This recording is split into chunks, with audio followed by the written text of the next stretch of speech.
Chim mong là nè, chắc chắn nó hụt nè.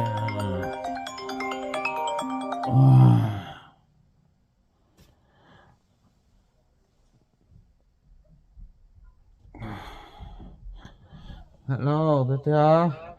Hello, quý ông phát thanh. Thế này nhớ trong công xe. Thôi chị mà nó tự li lại lo.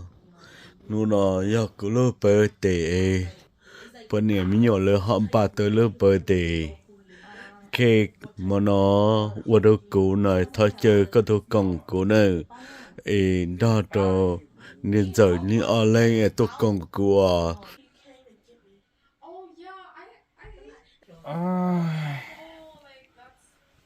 sợ nó mà tên nữa nè. Chắc bắt thằng là chẳng hốt to thế. Nó còn lấy bia cho.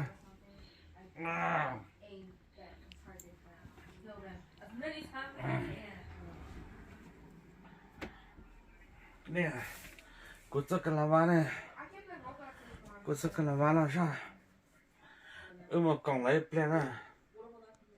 Nó là lấy bờ tèm. Có sao cái ra phèn mà còn lấy sự tàu hủ rằng có chờ xe trở lại nè.